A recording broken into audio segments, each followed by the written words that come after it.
Une peau sensible, c'est vrai que ça se caractérise par plutôt des sensations, donc des sensations de tiraillement, des sensations de picotement ou d'échauffement, qui sont dues essentiellement au fait qu'il y a une altération de la barrière cutanée et donc du seuil de tolérance aux actifs qui seront présents au contact de la peau ou aux facteurs environnementaux.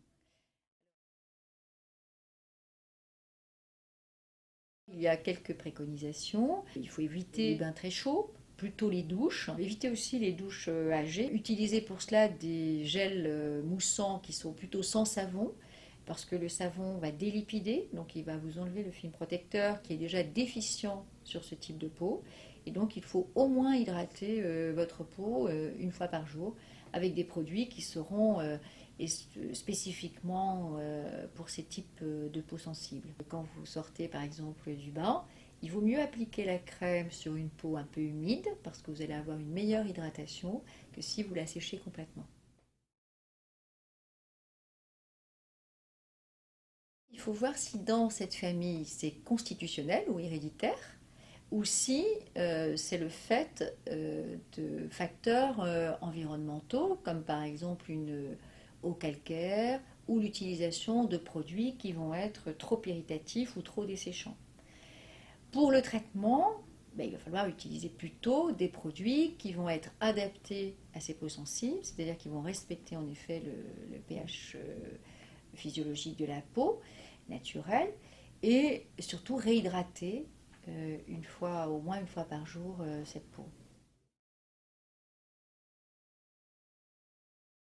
Il y a deux questions dans votre question. La première, la peau est plus sèche en sortant du bain. Là, il faut vérifier quel savon vous utilisez. Il vaut mieux utiliser un savon sans savon. Les savons dessèchent la peau. Deuxièmement, la température de votre bain. Plus vous avez un bain chaud, plus vous allez dessécher votre peau. Ensuite, pour les plaques rouges, c'est quelque chose que vous avez systématiquement après chaque bain. Et là, on peut être sur une pathologie parce que vous pouvez avoir un prurit à l'eau ou une urticaire à l'eau. Par rapport à ça, si c'est seulement des rougeurs parce que vous avez eu chaud dans le bain ou parce que l'eau était trop chaude, c'est vrai que les produits adaptés, notamment pour le pH physiologique de votre peau et réhydrater votre peau, peuvent suffire.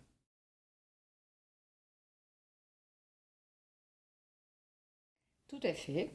La gamme Topicrème est une gamme pour l'hydratation familiale, donc elle peut traiter l'hydratation du nouveau-né à la personne âgée. Il faut s'assurer que votre bébé ne présente pas un eczéma atopique. Cet eczéma se présente souvent avec une peau sèche, avec des plaques rouges dans les plis qui peuvent gratter. Et là, il faut prendre conseil auprès d'un dermatologue parce qu'il va y avoir des soins appropriés et surtout, il va falloir avoir une hygiène particulière avec des produits adaptés pour la peau de ce bébé parce que cette peau a une déficience de son film hydrolipidique qu'il va falloir à la fois ne pas irriter quand on va le laver et surtout réhydrater quotidiennement pour renforcer cette barrière hydrolipidique. La piscine avec l'eau chlorée peut dessécher davantage la peau. Donc si vous avez déjà des enfants avec une tendance à peau sensible ou peau sèche, les hydrater avant d'aller à la piscine et à la sortie de la piscine, les rincer et les nettoyer avec un gel moussant qui respecte donc le film naturel de la peau et souvent est hydratant, laisse quand même une petite pellicule sur la peau et au mieux, si ça les gratte toujours, réhydrater immédiatement avec un produit pour peau sensible spécifique.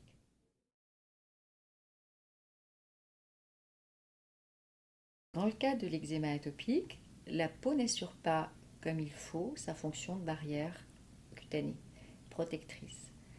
Du coup, les allergènes peuvent pénétrer plus facilement et donc entraîner ces poussées inflammatoires. Donc ce qui est important, c'est de vraiment respecter cette barrière et de la renforcer. Aussi bien dans le lavage en utilisant des produits qui vont respecter le pH physiologique ou le pH naturel de la peau et surtout y apporter une hydratation quotidienne ou biquotidienne avec des produits testés pour ces peaux atopiques avec une tolérance et surtout hypoallergénique.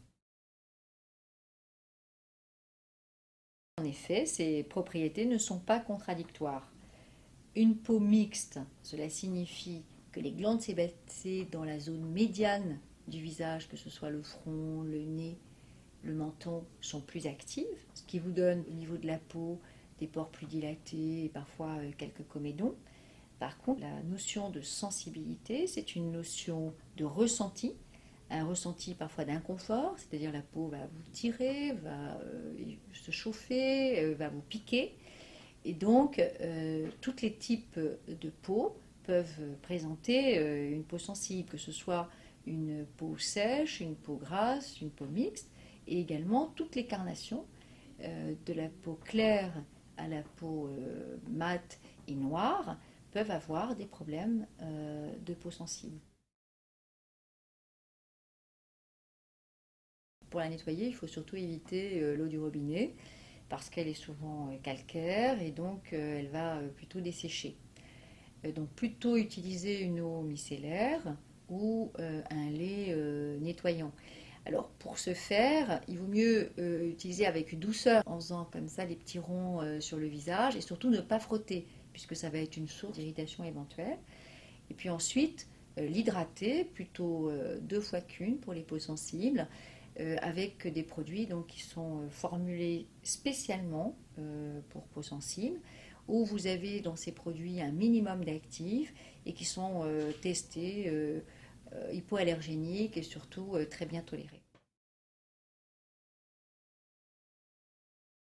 Il faut utiliser dans l'hygiène quotidienne des produits qui vont respecter au mieux l'hydratation de votre peau et ne pas l'irriter davantage.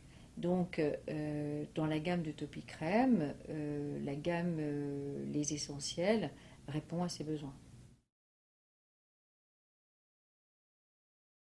C'est même recommandé parce que pendant la grossesse, la peau est plus sèche et les actifs donc, de la crème Topicrème sont reconnus pour leur tolérance et leur innocuité. Vous avez certains aliments, comme les plats épicés, mais aussi l'alcool, les boissons chaudes, peuvent vous créer ce qu'on appelle des bouffées vasomotrices, qui se traduisent par des rougeurs et par de la chaleur au niveau du visage, souvent après l'avoir absorbé, c'est-à-dire 1 heure après, par exemple, l'absorption. Et donc, ce qu'il faut vérifier, c'est que ce symptôme, ça peut être aussi un mode d'entrée dans la rosacée ou dans la coupe rose. Ce gel contient un agent conditionneur qui permet de laisser une hydratation sur le corps et également qui rend soyeux les cheveux.